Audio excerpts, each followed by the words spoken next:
Pues de nuevo, bienvenidos a la casa del Señor, nos da gusto verles. Hoy es un domingo especial para los padres de familia.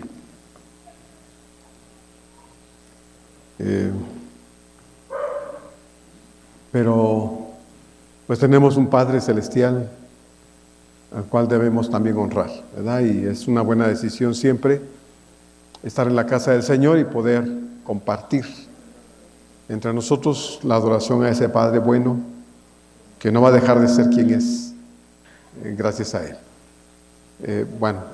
Abran sus Biblias, por favor. Hoy vamos a tener un texto en el cual meditar en el libro de los Jueces, Jueces capítulo 6. Jueces capítulo 6.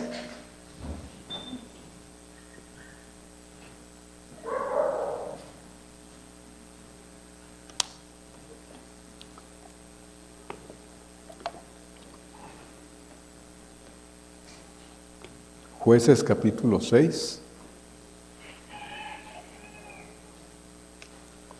Vamos a leer los versos 11 a 24 para que tengamos un contexto de lo que vamos a estar hablando. Vamos a enfocarnos especialmente en el verso 12, pero quisiera que leyéramos una parte del contexto, porque el contexto pues es más largo, abarca hasta el capítulo 7. Jueces está en el Antiguo Testamento. Si ya lo tiene, vamos a leerlo, por favor. Jueces 6, 11 a 24. Vamos a leerlo, por favor. Voy a leer el verso 11 a 24 y me acompaña leyendo solo el verso 12, por favor. El verso 12 lo leemos juntos. Dice así el verso 11 entonces de Jueces 6. Y vino el ángel de Jehová y se sentó debajo de la encina que está en Ofra, la cual era de Joás Abieserita. Y su hijo Gedeón estaba sacudiendo el trigo en el lagar para esconderlo de los madianitas. 12 juntos, hermanos. Y el ángel de Jehová se le apareció y le dijo: Jehová está contigo, varón esforzado y valiente. Y Gedeón le respondió: Señor mío, si Jehová está con nosotros, ¿por qué nos ha sobrevenido todo esto? ¿Y dónde están todas sus maravillas que nuestros padres nos han contado diciendo: ¿no nos sacó Jehová de Egipto? Y ahora Jehová nos ha desamparado y nos ha entregado en mano de los madianitas. Y mirándole Jehová le dijo: Ve con esta tu fuerza y salvarás a Israel de la mano de los madianitas. ¿No te envío yo? Entonces le respondió: Señor mío, ¿con qué salvaré yo a Israel? He aquí que mi familia es pobre en Manasés y yo el menor en la casa de mi padre. Jehová le dijo: Ciertamente yo estaré contigo y derrotarás a los madianitas como a un solo hombre. Y él respondió: Yo te ruego que si he hallado gracia delante de ti, me des señal de que tú has hablado conmigo. Te ruego que no te vayas de aquí hasta que vuelva a ti y saque mi ofrenda y la ponga delante de ti. Y él respondió: Yo esperaré hasta que vuelvas. Y entrando Gedeón preparó un cabrito y panes sin levadura de un efa de harina, y puso la carne en un canastillo y el caldo en una olla, y sacándolo se lo presentó debajo de aquella encina. Entonces el ángel de Dios le dijo: Toma la carne y los panes sin levadura, y ponlo sobre esta peña, y vierte el caldo. Y él lo hizo así. Y extendiendo el ángel de Jehová el báculo que tenía en su mano, tocó con la punta la carne y los panes sin levadura, y subió fuego de la peña, el cual consumió la carne y los panes sin levadura, y el ángel de Jehová desapareció de su vista. Viendo entonces Gedeón que era el ángel de Jehová, dijo: Señor Jehová, que he visto al ángel de Jehová cara a cara. Pero Jehová le dijo: Pasa a ti, no tengas temor, no morirás. Y edificó allí Gedeón altar a Jehová, y lo llamó Jehová Salom, el cual permanece hasta hoy en Ofra de los Abieseritas. Dice el verso 12 de nuevo: Y el ángel de Jehová se le apareció y le dijo: Jehová está contigo, varón esforzado y valiente. Hoy este tercer domingo de junio, hermanos, se celebra aquí en México. En otras partes se celebra en distintas fechas. En Guatemala es el 17 de junio. pero aquí se celebra hoy tercer domingo de este mes, el Día del Padre, una fecha pues no es tan festejada, ¿verdad? Parece un día común y corriente, aunque hay una celebración en casa a los padres de familia, me parece que, bueno, es una celebración un poco discreta. No deja de ser discreta por diversas razones. Y yo me pregunto, ¿por qué será?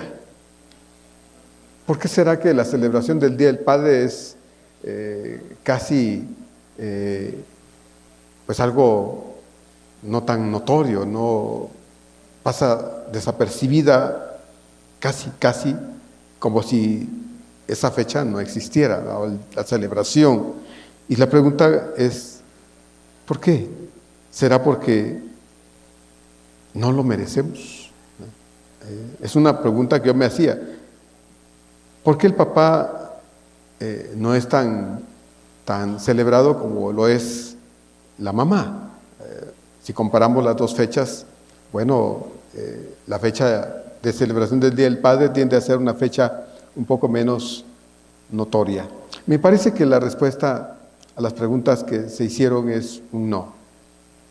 Creo simplemente que el amor de un padre, hermanos, no radica en lo que se festeja al respecto de él, sino el valor de un padre radica en la clase de hombre que es frente a Dios y frente a su familia. Ahí está. Puede que tal vez no se oyeran muchas mañanitas hoy, ¿verdad? Ni un pastel, ni nada de eso, pero lo más importante es lo que uno tiene en el corazón. Yo creo que eso es lo más importante, lo que un hombre, padre de familia, guarda de sí en el corazón y lo que él cree que es para Dios. Eso es lo más importante. Y he titulado esta reflexión, Varón esforzado y valiente, sacando el título del texto mismo de Jueces 6:12. Varón esforzado y valiente. ¿Cómo es un hombre esforzado y valiente? ¿Cómo será un hombre esforzado y valiente? No es algo que vemos hoy en muchos hombres. Son dos características que parece que carecen muchos hombres en la actualidad. Algunos pasan desapercibidos toda la vida frente a sus familias. Están ahí, pero parece que no estuvieran. El hombre en general no sale a las calles a demandar, exigir ser reconocidos, ¿verdad? Eso no lo vemos. Vemos manifestaciones femeninas, ¿verdad? El Día Internacional de la Mujer, pero no hay un internacional del hombre. Es decir, hay mucha diferencia entre una persona y otra. No vemos a los hombres entonces saliendo a las calles a exigir ser reconocidos o respetados. Pero se espera que cada padre de familia que es cristiano actúe y viva en función de su identidad como un verdadero hijo de Dios frente a su familia. Lamentablemente ha habido un desfase en cuanto a funciones, en cuanto a responsabilidades, en cuanto a ciertos aspectos de la vida del varón que hacen que muchas veces pues no se le considere como tal, ¿verdad? En el deber y el valor que debería tener en el hogar, y entonces es opacado por la presencia femenina. Es opacado de esta forma y entonces el hombre tiende a veces a pasar, como decía, desapercibido aún a los ojos de su familia. Pero la pregunta que hago es, ¿cómo es un varón esforzado y valiente? ¿Cómo es? No estoy hablando de un macho, no estoy hablando de un macho. Aquí en México se habla mucho del machismo. Es un país muy marcado por el machismo, ¿verdad? El hombre grita, entre más grita, más miedo produce, más sumisión hay, más como tendencia de los suyos a estar a la defensiva. Pero no, un varón esforzado y valiente no es un macho, porque la Biblia no dice que el ángel le dijera macho esforzado y valiente. No, eso no dice. Dice, le dijo varón esforzado y valiente. Entonces, ¿cómo es un varón esforzado y valiente? Bueno, es uno a quien Dios conoce perfectamente. Primero, es uno a quien Dios conoce muy bien. De acuerdo al texto bíblico, Israel se había apartado de Dios. Si usted que ha leído el libro de los jueces puede ver que a la muerte de Josué, el libro anterior, que lleva el título del líder de Israel que pasó a Israel a la tierra prometida, cruzando el Mar Rojo, el río Jordán, y luego llevándolos a la conquista de Canaán. A la muerte de Josué y a la muerte de todos los líderes y sacerdotes que junto con Josué guiaban a Israel, dice que Israel se perdió. Perdieron de vista a Dios, se apartaron de Dios y cada quien vivía como cada uno quería. En pocas palabras y en buen mexicano, cada uno vivía como se le daba la gana. Entonces, Dios permitió que los enemigos de Israel, a quienes no habían corrido, porque el propósito de Dios era que expulsaran a todos, pero no lo pudieron hacer, no quisieron hacerlo, y entonces quienes quedaron en la tierra se convirtieron con el paso del tiempo en una espina en la vida de Israel. Bueno, llegaron y empezaron a atacarlos y empezaron a traer desgracia a la vida de Israel, y en una de esas épocas en que Israel está sometido al yugo de sus enemigos es esta que acabamos de leer. Los madianitas, era un pueblo no muy lejano, un pueblo numerosísimo, entraba y periódicamente hacía invasiones a la tierra de Israel, despojaba a los israelitas de sus bienes, les quitaban sus cosechas, se llevaban sus animalitos, mataban a algunos o a muchos, se llevaban a unos que otros como esclavos, es decir, abusaban. Y eso transcurrió por algún tiempo. E Israel iba empobreciéndose, Israel iba sufriendo cada vez más, de tal manera que el hambre en Israel era una situación extrema. La gente ya no sabía qué hacer porque la crisis en todos los aspectos era algo insoportable. En ese tiempo es que Dios se manifiesta a un varón, Gedeón, el menor en la casa de su padre. Entonces Israel se había apartado. Desgraciadamente Israel había tomado malas decisiones, teniendo al Dios eterno, al Dios maravilloso, ese Dios que había hecho maravillas, aunque muchos de ellos como Gedeón no habían vivido el éxodo, la salida de Egipto y cruzado el mar, el río Jordán, el Mar Rojo y luego el río Jordán años después con Josué, 80 años después. Habían oído las historias de sus padres.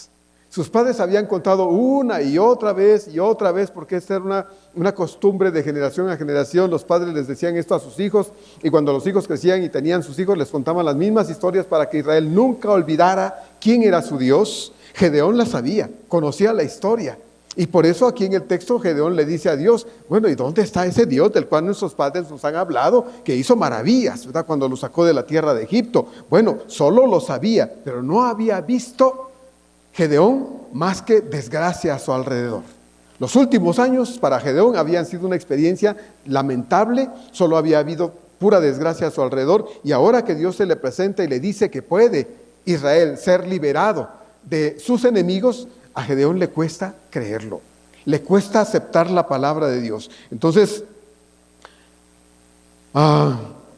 los madianitas habían estado yendo a saquear y a quitarles todo lo que podían transportar a su tierra. Se llevaban todo lo que estaba a su alcance y nadie se les podía oponer. De acuerdo al verso 1 de este capítulo 6, habían transcurrido 7 años en estas condiciones. No estamos hablando de 7 semanas, de 7 días, de 7 meses, no, 7 años en esta situación. Y la pregunta que puede surgir es, bueno, si ellos siendo el pueblo de Dios sabían que el único que podía responder para librarlos era Dios, ¿por qué no lo hacían? Habían transcurrido 7 largos años hasta que dice el texto que Israel clamó a Dios y Dios obró, y fue cuando aparece a Gedeón diciéndole que él será el instrumento para liberar a su pueblo Israel. Dios eligió a Gedeón de entre todos los hombres de Israel, porque Dios vio en Gedeón, vio en él las cualidades, las características esenciales necesarias para poder utilizarlo en beneficio de todo su pueblo. Así es. Gedeón no era un superhombre, no. Lo vemos aquí, dice trillando el trigo, es decir, haciendo lo que los animales con ciertos mecanismos muy rústicos hacían. Esa no era una función que hacían las personas. Generalmente tenían animales que molían el trigo y entonces después lo almacenaban. Pero en esta ocasión, como los enemigos no saben cuándo van a llegar, los enemigos, bueno, lo hacen a escondidas. Lo hacen a escondidas y después de trillar el trigo lo limpian y lo guardan, lo esconden para que cuando lleguen los enemigos y busquen, no lo encuentren y ellos tengan algo que comer. Dios eligió a Gedeón. Dios le dijo: Jehová está contigo, varón esforzado y valiente. Dios vio esta característica o estas características en Gedeón. Dios no le hubiera dicho así, no hubiera dirigido estas palabras a Gedeón si no hubiera visto en él esas cualidades necesarias para ser el instrumento en sus manos para poder traer a Israel la liberación que tanto necesitaban. Y yo me pregunto, hermanos, ¿qué ve Dios en nosotros como varones? ¿Qué ve Dios en nosotros como hombres? Cuando nos ve en nuestra calidad de hombres, de familia, de esposos, de papás, ¿qué ve en nosotros? Cuando ve nuestro corazón, ¿qué ve en nosotros? ¿Verá algo especial como lo vio en el caso de Gedeón? Porque Dios no le hubiera dicho a Gedeón que era un hombre esforzado y valiente si no hubiera visto estas cualidades en él. Dios no miente, hermanos. Dios no halaga ni dice nada solo por decir. Dios dice lo que debe decir. Y la pregunta es, cuando nos ve a nosotros los varones, los padres de familia, los esposos de familia, bueno, ¿qué es lo que ve en nosotros? ¿Qué ve Dios en mí y qué ve Dios en ti? Cuando nos ve allí en nuestro papel, en nuestro rol como padres, ¿alguna vez te lo has preguntado? Dios verá en mí a un hombre responsable, verá en mí a un hombre dedicado, Dios verá en mí a un hombre deseoso de hacer su papel mejor cada vez, con lo que implica el aspecto humano, en el sentido de lo que somos de carne y hueso, hermanos, aún conociendo al Señor. Dios llama a Gedeón varón esforzado y valiente, no porque Gedeón no fuera un hombre con miedo, obviamente es un hombre que tiene miedo, tiembla solo ante la idea de que lleguen los madianitas y tal vez en un momento de malas, maten a su padre, maten a su familia, saqueen su casa y los dejen absolutamente en la calle. Es un hombre con miedo, pero en medio de lo que él humanamente siente, Dios encuentra en Gedeón unas características esenciales y por eso le llama varón esforzado y valiente. Cualquiera puede tener hijos, hermanos. Cualquier hombre puede tener hijos. Fisiológicamente cualquiera los puede tener. A menos que haya alguna condición que no le permita, cualquier hombre puede tener hijos. Pero ser padre va más allá de un asunto fisiológico, físico. Ser hombre va más allá de un asunto de género. Va más allá que eso. Se requiere de esfuerzo y valor para ser un buen padre de familia, en todo lo que la palabra papá o padre implica. Se requiere de esfuerzo y valor. Cuando Dios eligió a José para ser el padre terrenal de su hijo Jesús, ¿no se equivocó? No se equivocó. José era un hombre común y corriente en su época, un hombre como cualquier otro. Y tal vez la gente que conocía a José, al saber del compromiso que tenía con María, pudo haber dudado si podría haber sido un buen esposo para María. Tal vez la familia, conociendo a José en su carácter, en sus cualidades humanas, pudo haber pensado, quién sabe si María se llevó a un buen hombre, porque en casa y empezaban a señalar las características de José humanamente. Bueno, habían dudas quizá, pero ¿sabe qué? Dios no se equivocó cuando puso sus ojos en José para que José fuese el padre de su hijo Jesús, terrenalmente hablando. No se equivocó.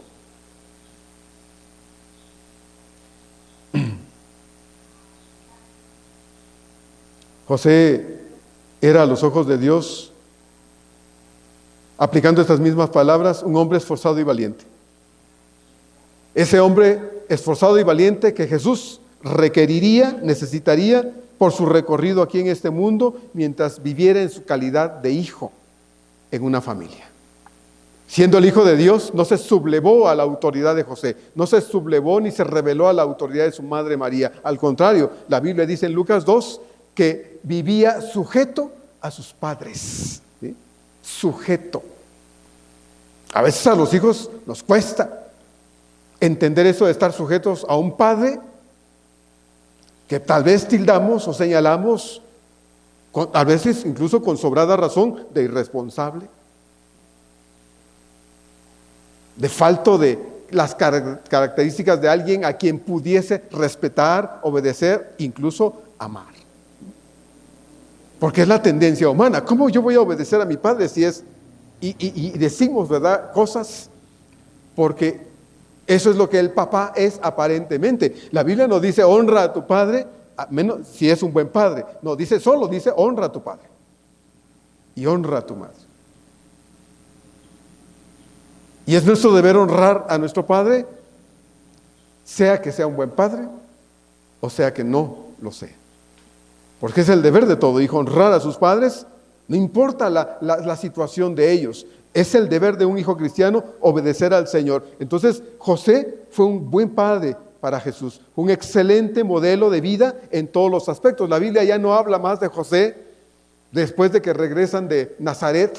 En el capítulo 2 de Lucas, ya no se vuelve a hablar más de José, solo se sigue hablando de María, ya no la Virgen María, sino de María, porque empezó a tener más hijos con José. Entonces, aparentemente murió muy joven y dejó viuda a María. Pero María cumplió sus funciones de padre y madre o de madre y padre a la vez, criando a sus hijos con la ayuda y la dirección de Dios. Entonces, elegir la paternidad a la soledad de vida es una enorme y difícil decisión. ¿Sí? Elegir ser padres a la soltería permanente o eterna es una difícil decisión. Hay muchos que no quieren ya ser padres. Tuvieron una mala experiencia con sus padres. Vivieron una vida terrible con sus padres terrenales. Y pensar en ser papá para repetir el mismo error o los mismos errores, dicen muchos, mejor me quedo sin hijos, mejor no me caso. Y si me caso, me busco a alguien que igual no quiera tener hijos y vivimos solos para siempre. Eso es lo que muchos piensan. Pero el error es pensar que van a repetir irremediablemente los errores de sus padres. Eso no es lo correcto. Uno debe pensar distinto, ¿verdad? Los padres se equivocan, nos equivocamos. No hay papá perfecto terrenalmente hablando. El único padre perfecto es Dios. El único. Los demás papás nos equivocamos en muchos sentidos en el trayecto de la vida. Queriendo ser buenos padres, muchas veces, de verdad, nos equivocamos terrible, horrible y vergonzosamente. Pero no son errores premeditados en la mayoría de los casos, son situaciones, circunstancias que se dan. Entonces, elegir la paternidad a la soledad de vida es una enorme y difícil decisión porque ser padre de familia conlleva muchas dificultades que muchos pretenden evadir con la paternidad. Sí, la paternidad conlleva dificultades, complicaciones y situaciones que solo con la dirección y la ayuda de Dios se pueden enfrentar. Porque es hermoso ser papá. Es bonito ser papá. Es una condición que Dios nos ha dado a los hombres, de que tengamos hijos y ellos nos digan papá. Papá. En el caso de Gedeón, aunque él no lo sabía al principio, nunca se le cruzó por la mente que él sería el instrumento de Dios para llevar a Israel a la victoria sobre Madián. Nunca lo pensó.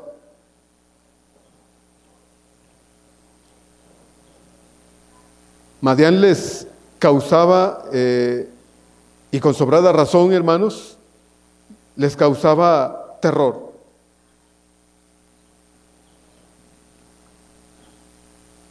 Era una razón para que Israel tuviera miedo todos los días. Y se requería, hermanos, de mucho esfuerzo y valor y la guía de Dios para llevar a cabo una tarea tan grande como la que Dios le estaba anunciando a Gedeón, que efectuaría dirigida por Dios. No era Gedeón solamente, era Dios por medio de Gedeón quien obraría de una forma extraordinaria para liberar a su pueblo Israel del yugo de Madián. Gedeón solo no lo podía hacer, pero lo podía hacer con la dirección del Señor, con la ayuda de Dios. Y hermanos, cuando vemos la paternidad bajo la ayuda y la dirección de Dios, no podemos o no deberíamos pensar que es imposible disfrutar de la paternidad aún con todas las complicaciones que ésta conlleva. No. Yo me pregunto, cada papá vivimos la experiencia de la paternidad de diferentes formas. Para unos es más complicada que para otros. Muchas de nuestras complicaciones paternas, padres de familia, y me refiero a los varones en particular, muchas de nuestras complicaciones nos las causamos nosotros por nuestras malas decisiones, por nuestras malas acciones. Nos las ocasionamos nosotros por no saber prever, analizar, ser más cautos, más sabios, más prudentes. De muchas formas nos causamos complicaciones en la relación que a veces mantenemos con nuestros hijos. No enseñamos a nuestros hijos, no los guiamos desde pequeños, no asumimos con responsabilidad la paternidad, de modo entonces que cuando sentimos, estamos envueltos en dificultades y ya a veces es complicado enderezar ciertas cosas. Si no es Dios ayudándonos, es imposible. Es imposible. Algunos, ¿por qué no conocimos a Dios desde jóvenes, desde niños? Crecimos sin la guía de Dios y fue en la adultez teniendo ya nuestros hijos, a veces incluso siendo adolescentes o aún jóvenes, que llegamos al conocimiento de Dios y nuestros errores y malas decisiones y nuestras muchas dificultades ocasionadas por nosotros mismos, hermanos, cuesta resolverlas. Cuesta resolverlas. Pero si nos apoyamos en Dios, podemos encontrar que en Dios tendremos la ayuda, la dirección para que las cosas puedan ser mejores. Siempre, hermanos, porque nuestra ayuda y nuestro auxilio es Dios. Debería ser Él. Debería ser Dios. Entonces, requeriría esfuerzo y valor y guía de Dios llevar a cabo tan trascendental y tan increíble hazaña. Gedeón no lo sabía, pero Dios le reveló que él sería capaz de llevar a cabo esa hazaña. Como dije, cualquier hombre puede tener hijos, hermanos, y no por eso es un papá. No por tener hijos es un padre. Leía por ahí que padre no es el que engendra, sino el que cría, dice, ¿no? Tal vez lo ha oído usted muchas veces, ¿no? Porque uno puede engendrar hijos, ¿sí?, y botarlos. Puede engendrar hijos y olvidarse que los tuvo. Nunca acordarse que tuvo hijos y estos crecer sin un padre. Y estos tal vez por allá encontrar un padre que de verdad los aprecie y los valore y los críe como el otro que lo engendró no lo hizo. Y es una bendición, hermanos, poder entender que con la ayuda de Dios se puede ser un padre en el sentido de la palabra, un buen padre. Entonces, ¿cómo es un hombre esforzado y valiente, hermanos? ¿Cómo es un hombre esforzado y valiente? Bueno, un hombre esforzado y valiente es aquel a quien Dios conoce bien. Pero también un hombre esforzado y valiente es uno que elige confiar en Dios más que confiar en sí mismo. No solo es alguien a quien Dios conoce bien, es alguien que decide confiar en Dios más que confiar en sí mismo para cumplir con esa función tan complicada que es la paternidad. Cuando Dios le habló a Gedeón y le dijo estas palabras con toda seguridad, él no podía entender por qué Dios le llamaba de esta forma. Yo, esforzado y valiente, yo. Bueno, Gedeón no se veía a sí mismo como Dios lo veía. Dios le llamó de esta forma. Él probablemente tenía una opinión distinta de sí misma, pero aquí en el texto no es lo que Gedeón piensa de sí mismo lo que interesa, sino lo que Dios piensa de él, lo que debe importar. ¿Sí? Uno puede pensar muchas cosas equivocadas. Uno puede pensar, es que yo soy un buen padre de familia, y echarse flores, ¿verdad? Y decir, pues que no hay un padre como yo, y darse el título de excelencia, de buen padre, bueno, ¿qué es lo que Dios ve en mí? Es lo que pregunté hace un momento.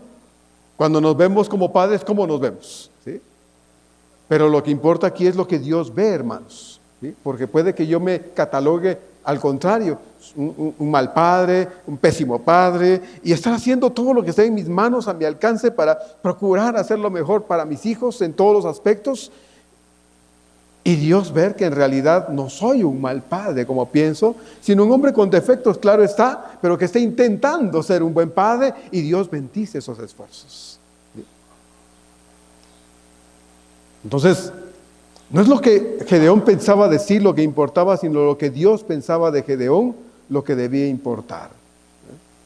Por eso Dios lo describió de esa manera, porque Dios siempre ve más allá de lo que nosotros podemos ver en nosotros mismos, hermanos, padres de familia. Muchos israelitas, por causa de los madianitas, se habían ido a vivir a las cuevas, dice el verso 2 de este capítulo 6. Imagínense, vivían tan aterrorizados, tan llenos de miedo, que eligieron dejar sus casas e irse al desierto buscando cuevas, cavernas, y hacerlas habitables, de alguna forma cómodas para ellos, y prefirieron vivir en el desierto, en las cuevas, que quedarse en la ciudad y ser objeto del abuso y de la violencia de los madianitas. Entonces, abandonaron sus casas, pero al parecer Gedeón y su familia permanecieron en su casa. Es lo que estamos leyendo en el texto acá. Parece ser que la familia de Gedeón habían decidido quedarse en sus casas y procurar de alguna forma retener, defendiendo de ser posible sus posesiones. Pero no era la razón del valor y el esfuerzo de Gedeón. No es esa la razón por la que Dios le dice a Gedeón que él es un hombre esforzado y valiente por haberse quedado acá. No. Madián era un pueblo pastoril llamado los hijos del oriente, ocupaban el territorio al este del Mar Rojo, y estos de vez en cuando se juntaban e incursionaban en Israel, en este caso, y se llevaban todo lo que podían.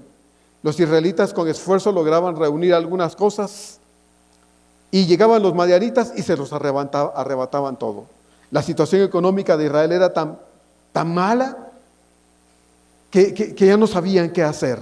Preferían, incluso algunos, dicen los historiadores, estar muertos que estar muriéndose poco a poco debido a la desgracia que vivían. Pero como dije hace un momento, a pesar de lo que estaban viviendo y a pesar de su desgracia nacional, Israel no reaccionaba.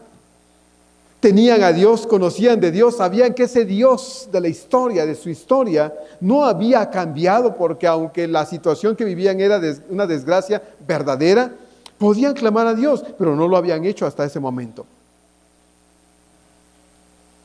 Entonces, Madián era el pueblo que Dios usaba para enseñar a Israel que debían buscar a Dios y hacerlo de todo corazón. No depender de sí mismos, eso era imposible, pero depender de Dios, pero no habían llegado a ese punto aún. Así que ir, pelear y destruir a los madianitas no era una tarea fácil para Gedeón.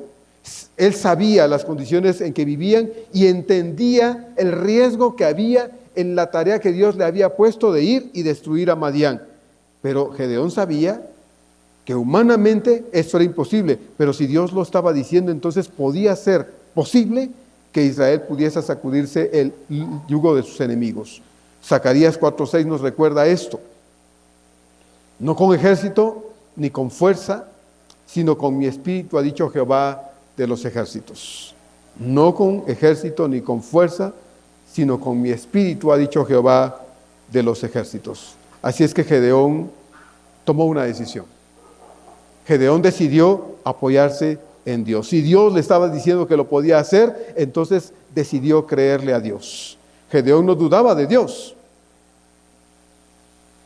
Aún con sus inestabilidades, no dudaba de Dios. Él tenía dudas acerca de sí mismo. Él no creía que fuese capaz de llevar a cabo la tarea que Dios le estaba entregando. Enfrentar un ejército tan numeroso como los madianitas era humanamente algo imposible. Pero si Dios iba delante de ellos, lo podría lograr. Dios le mostró a través del sacrificio y la ofrenda que Gedeón ofreció, y que Dios consumió saliendo fuego de la misma roca para consumir el sacrificio, la ofrenda de Gedeón, que Dios tenía el poder para hacer cosas extraordinarias, hermanos. Cosas extraordinarias. Dios le estaba diciendo a Gedeón que no era imposible si él estaba al frente de todo. Mis queridos papás, la paternidad puede resultar a veces una tarea imposible. Puede parecer una tarea que nos lleva al fracaso. Algo incluso desagradable para muchos, desilusionante si no la vivimos de la mano guiadora de Dios. Solos no podemos aspirar a una buena paternidad, pero con la ayuda de Dios es posible. Se puede ser un gran proveedor. Se puede ser un papá que concede todo lo que los hijos piden. Se puede. Si hay las formas, ¿no? Y se puede dar lujos y ponerlos en las manos de los hijos, qué bueno. Qué bueno.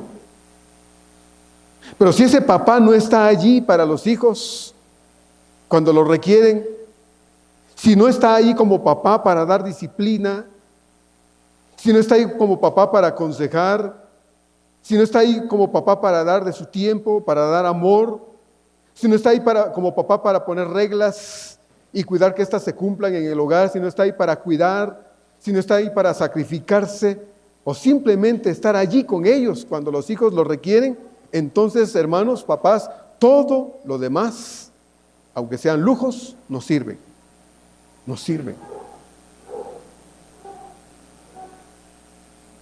Y no se debería ser esta clase de papá. No deberíamos pensar, pues si le doy a mi hijo, le doy a mis hijos lo que quieren, los mando a buenas escuelas, les compro buena ropa, los mando de viaje, les doy todo lo que se les antoja, pues ¿cómo no voy a ser un buen padre? Bueno, humanamente cualquiera podría decir, pues es un buen padre, cumple con sus obligaciones y hasta de más porque les da de más. Puede ser, la gente que no conoce a Dios puede decir que otro que hace lo mismo que él hace es un buen padre. Pero cuando los hijos requieren que el papá esté ahí, no está.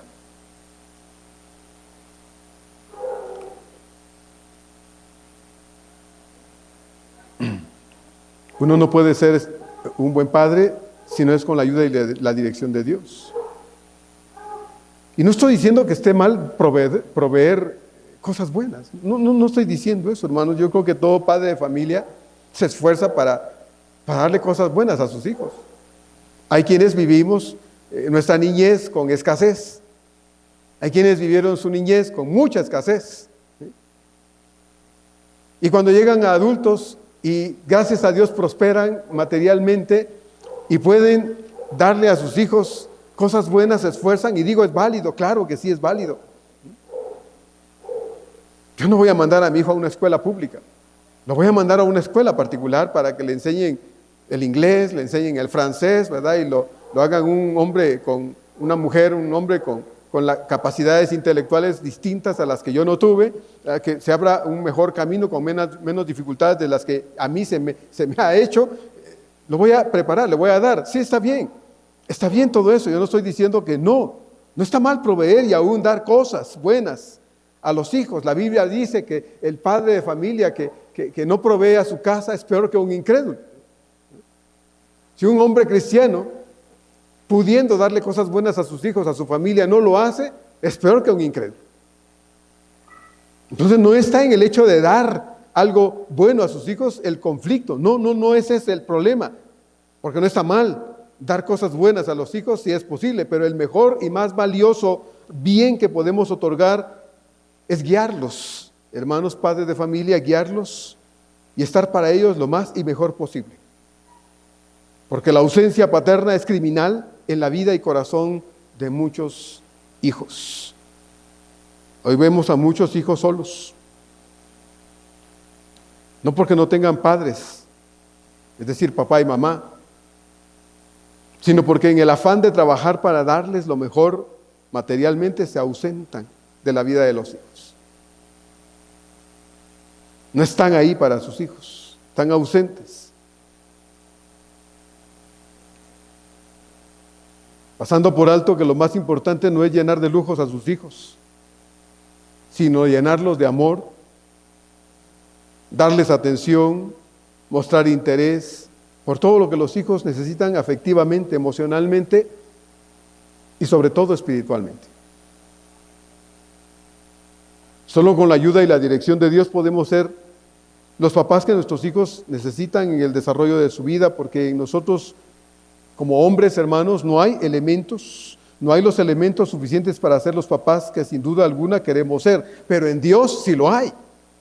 En Dios sí lo hay, y por eso el llamado es que nosotros podamos permanecer en Dios, buscar a Dios, depender de Dios y hacer a Dios el centro de nuestra vida para que entonces tengamos la capacidad espiritual de cumplir con nuestras obligaciones como padres de la mejor forma posible. Y estoy hablando, hermanos, de un esfuerzo humano con todo y lo que los defectos, errores, deficiencias humanas implican a un hombre cristiano también. No estoy hablando de perfección terrenal, estoy hablando de imperfección terrenal revestida de la presencia, la guía y la ayuda del Espíritu Santo. De eso estoy hablando. Dios no le pudo haber dicho a Gedeón, aquí en Jueces 6, 12, varón esforzado y valiente, si no hubiese visto en Gedeón esas características escondidas en él.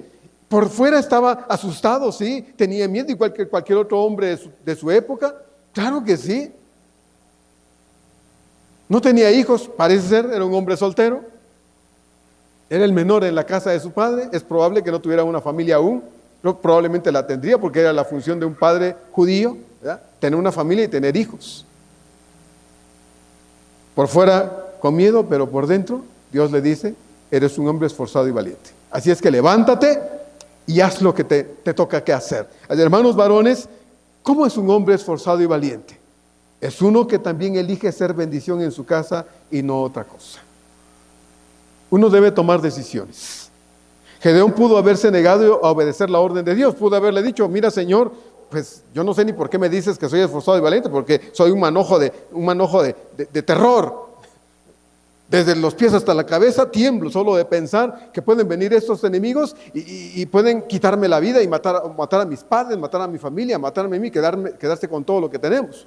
Era un hombre humanamente aterrorizado, pero en el corazón había una gran disposición de Gedeón, un gran valor.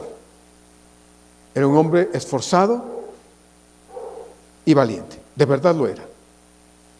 7 años habían visto saqueos y Gedeón había sido testigo de saqueos, abusos, terror, devastación y muerte.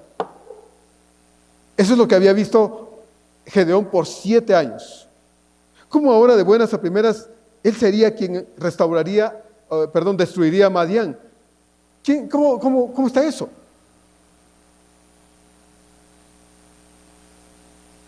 ¿Con qué y con quiénes él llevaría a cabo eso si prácticamente todo Israel vivía bajo las mismas circunstancias, aterrorizados y llenos de miedo? Era un montón de hombres, los que habían, acobardados. Gedeón decidió confiar en Dios. Eso fue lo que cambió las cosas, hermanos. Si Dios dice que se puede, se puede. Si Dios está conmigo, entonces lo puedo lograr. ¿Sí?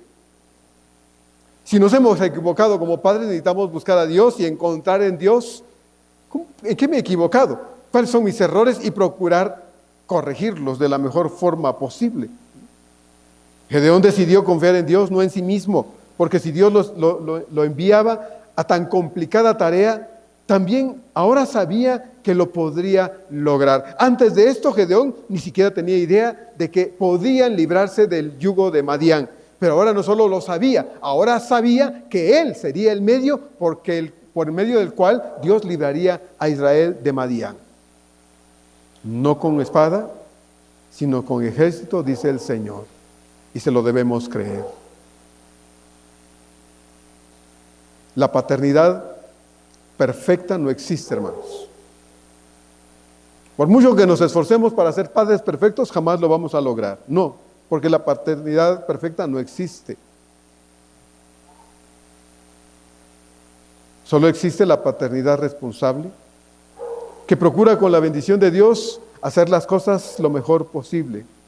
Sí, con fallas, sí con desatinos, sí con desaciertos, sí con lágrimas por lo que no se hizo mejor,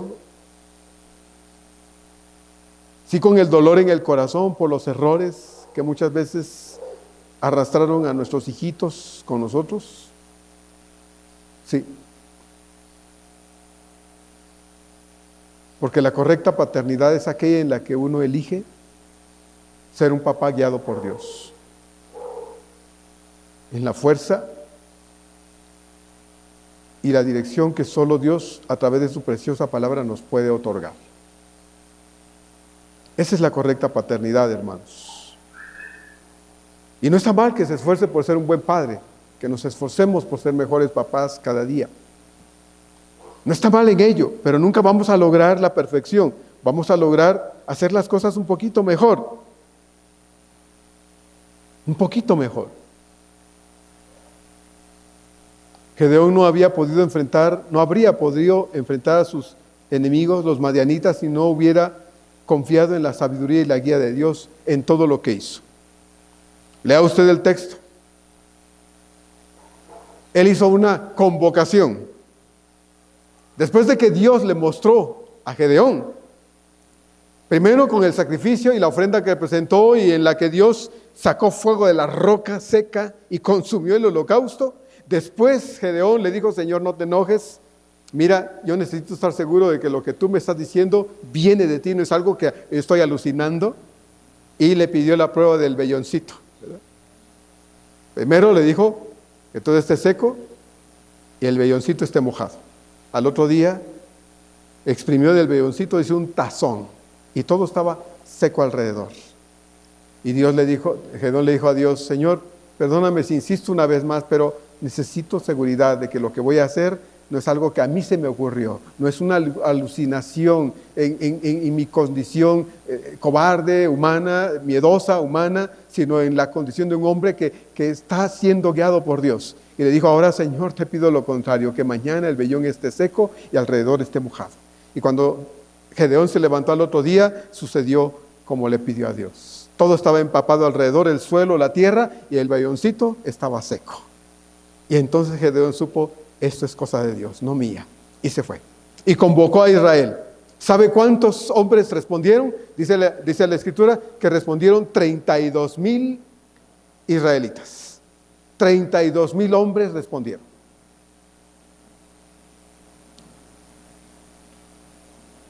Y Dios le dijo a Gedeón: Gedeón, son muchos. No es con espada, no es con ejército, es con el espíritu y el poder de Dios. No es tu espada, Gedeón, soy yo quien va a hacer las cosas. Así es que di entre el pueblo: quien tenga miedo y esté acobardado, váyase. Y quedaron 10,000 hombres nada más. Se regresaron 22,000. Madián era un pueblo innumerable. No se podía contar de la multitud de enemigos que eran. Y Dios le dice a Gedeón: 10,000 hombres son muchos, llévalos al río. Y ahí te los voy a probar. Y le dijo: diles que beban agua. Y los que se agachen a beber como perros, esos son los que vas a llevar contigo a la guerra. ¿Y sabe cuántos? Dice el capítulo 7 que fueron los que se agacharon a beber el agua como perros. Solo 300 hombres. 300 hombres. Es que no es con espada, hermanos. No es con ejército. Es con el poder de Dios. Tú y yo, hermano varón, no podemos ser padres de familia de bendición si no es guiados por Dios. Cuando intentamos hacer las cosas solos, puede ser que humanamente tengas algún resultado. Y puede que la gente pueda hablar cosas buenas de ti porque llenas de cosas buenas a tus hijos y haces cosas extraordinarias que otros pueden notar, e incluso los hijos decir, es que mi padre. Pero cuando te requieran para otras cosas que no necesiten dinero, no vas a estar. No vas a estar.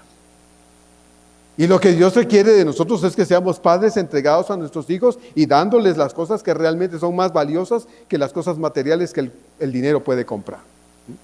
El dinero no puede comprar tiempo a los hijos. Tiempo bueno en la relación de un padre con su hijo. Amor.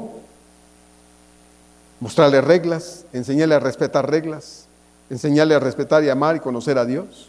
El dinero no compra eso. No compra enseñarle disciplina, corregir a los hijos. Eso no lo compra el dinero. Y hay padres que creen que, pues dándoles lo que los hijos creen ellos que necesitan los hijos, con eso van a estar contentos. No es así.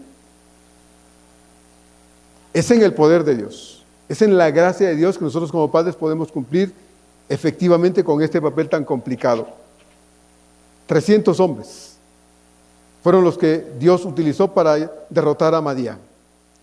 Gedeón decidió confiar en Dios y solo así pudo guiar a Israel a la victoria y a la liberación del yugo de Madián. Papás, uno elige ser un buen papá o un mal papá. Uno lo elige. Los hijos no nos van a dejar de decir papá. Papá. Porque es una palabra ya en el mecanismo emocional de los hijos. Si tú te presentas ante ellos cuando van creciendo y la mamá les está diciendo que es su papá, te va a decir papá toda la vida. Puede que sí, que nunca te dejen de decir papá, pero ¿qué significa en la boca de ellos decirte papá? Decir papá.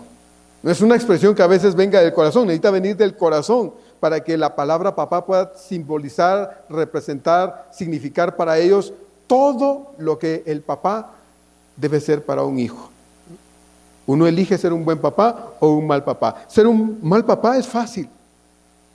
Es fácil ser un mal padre. Simplemente tire todo por la borda. Abandone sus responsabilidades. Tírelo todo.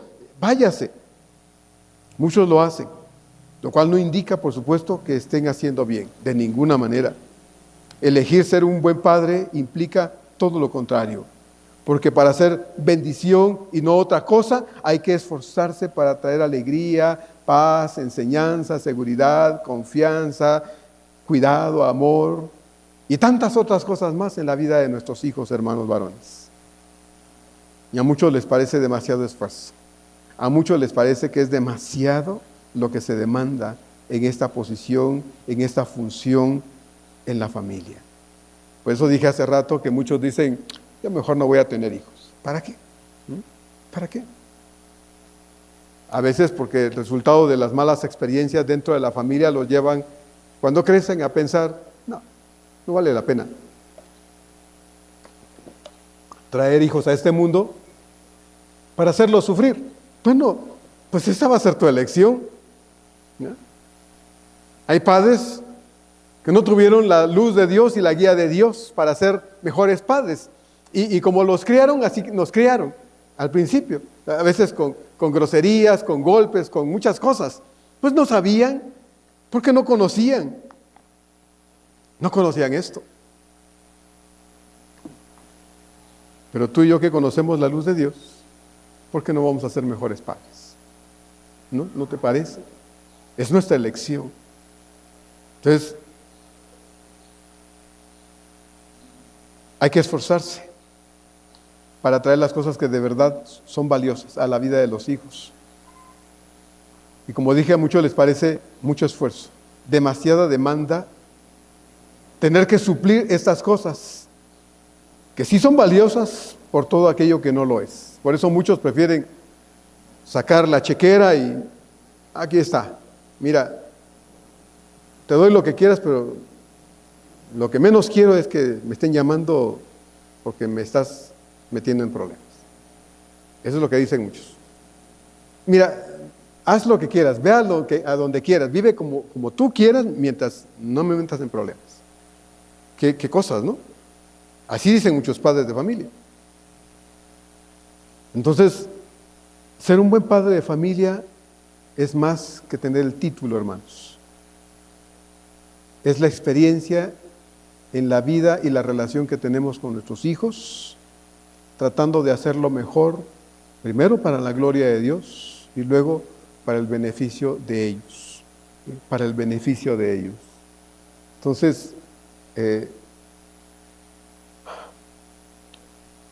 mientras muchos abdican y renuncian a una apropiada paternidad, hermanos, clamemos a nuestro Padre Celestial para que nos ayude y nos habilite a cada uno en esta difícil pero preciosa tarea.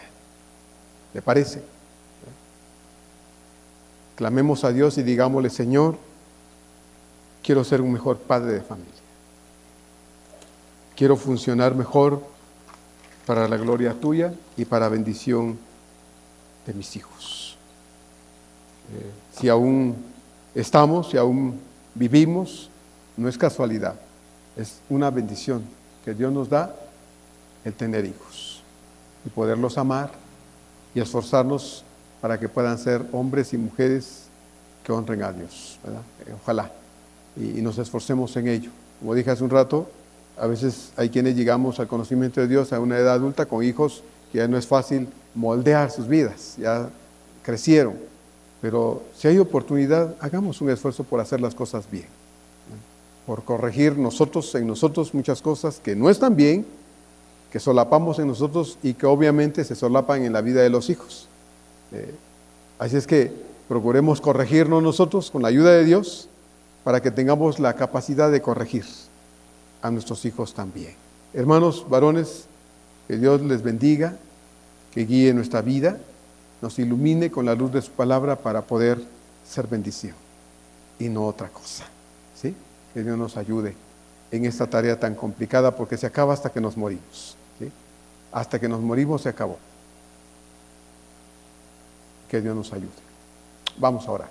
Padre amado, en esta tarde, gracias por darnos la oportunidad de reflexionar en este texto de tu palabra, Señor. Yo creo, Señor, que tú ves muchas cosas buenas. Yo creo que sí. Pero nos esforzamos muchas veces, Señor, por tapar esas cosas buenas con nuestras manos, o con nuestras acciones, con nuestras malas decisiones. Y entonces, Señor, pues nos quedamos estancados en una posición, Señor, en la que pues dejamos mucho que desear. Padre amado, no es que al padre de familia se le ame menos. No, no, no. Es que muchas veces nuestras acciones, Señor, nuestras malas decisiones nos llevan a que no se nos dé el honor, tal vez, Señor, la estima que tú exiges en tu palabra, Señor, que se le debe dar a cualquier padre de familia, sea quien sea y sea como sea. Ayúdanos, Señor, te lo rogamos, a examinarnos a nosotros mismos, evaluar nuestra conducta en casa, Señor, y podamos de así quererlo, Padre, porque de ser posible lo es, de así quererlo, Señor, pues corregir lo que haya que corregir. Gracias por la vida de los padres de esta iglesia, Señor. Oramos para que nos ayudes y que podamos, Señor, ser un canal de bendición para nuestros hijos.